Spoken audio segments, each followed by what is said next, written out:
You eat until you're uncomfortably full. You drink heavy shakes. But when you step on the scale, the number refuses to move. For a natural hard gainer, putting on weight often feels biologically impossible. If you search for a solution, the advice is usually the same: the dirty bulk. Eat every pizza, burger, and calorie-dense junk food you can find to force the scale up. Looking at this cross-section, we see why that advice creates a dangerous condition known as TOFI: thin outside, fat inside. You might remain skinny, but your body responds to junk food by packing inflammatory visceral fat directly around your internal organs. To gain actual mass without compromising your organs, we have to abandon the bulking mindset entirely. Instead, we are going to use a precise 4-step strategy to build healthy, functional tissue. Sustainable weight gain requires dictating exactly where your body places new calories, prioritizing biological quality and strategic growth rather than just mindlessly hoarding mass. Step 1 requires adjusting our expectations. We have to drop the goal of gaining 10 pounds in a single month and focus on a specific, sustainable target. This chart compares a realistic physiological growth rate with the popular internet claim of gaining 10 kilograms in 3 months. The human body synthesizes about 1 kilogram of pure muscle every 30 days. That massive spike on the right is almost entirely body fat. Locking your target to this natural threshold ensures the new weight compounding on your frame is functional muscle tissue. Pushing past that limit by force-feeding thousands of extra calories severely drains your daily energy, as your digestive system works overtime to process food your muscles cannot use. A slower, deliberate growth rate yields a sharper physique over time. You avoid the thick layer of soft tissue that typically hides muscle definition during a traditional bulk. Step 2 relies on the law of thermodynamics. You need to know your baseline. Using a calculator like this one, you can determine your total daily energy expenditure, or TDEE. This is the exact amount of energy your body burns just to maintain its current weight.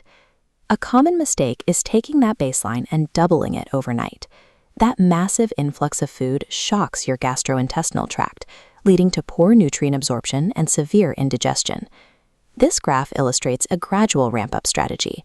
Instead of a massive jump, you add a surplus of just 100 calories in week 1. In week 2, you increase it to 200 over baseline, and by week 3, you hit a 300-calorie surplus.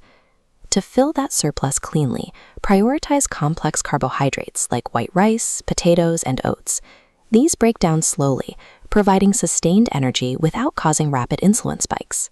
You pair those carbs with budget-friendly protein sources like eggs, paneer, and roasted chickpeas to supply the amino acids required for tissue repair. Finally, adding healthy fats like peanut butter or olive oil allows you to hit higher daily calorie numbers without having to eat massive, uncomfortable volumes of food. This controlled increase ensures your body has a manageable amount of extra energy for repair, preventing the massive caloric excess that the body defaults to storing as fat. Step 3 provides the physical trigger. Even a perfect, gradual calorie surplus needs a biological directive. Otherwise, the body has no reason to convert that energy into anything other than fat. Lifting weights breaks down muscle fibers under tension. Increasing tension over time, a method known as progressive overload, forces the body to rebuild those fibers thicker. You do not need to live in the gym to make this happen. Optimal growth requires 3 to 4 hours a week, divided into focused 45 to 60-minute sessions. During this phase, you must limit excessive cardiovascular exercise.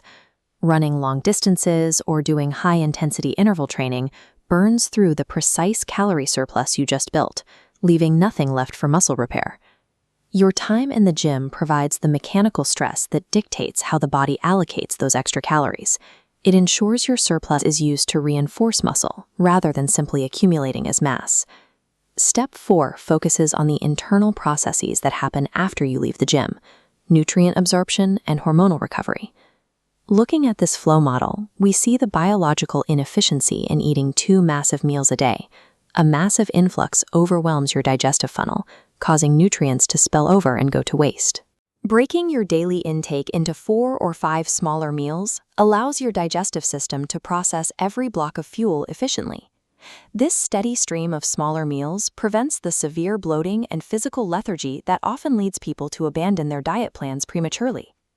Once the food is processed, the actual repair work begins at night. Achieving 7 to 8 uninterrupted hours of deep sleep triggers your pituitary gland to release natural growth hormones. Physical mass is synthesized exclusively during this recovery window.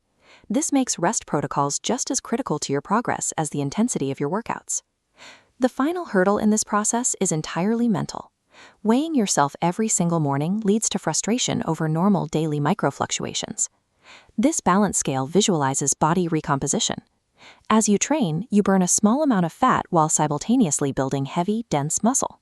The total number on the scale might not move at all, even though your physical composition is changing. Instead of relying on the scale, track your true progress by taking weekly photos and measuring your chest and arms. Record your baseline measurements today. Begin your 100-calorie surplus, hit the gym with purpose, and prioritize your sleep.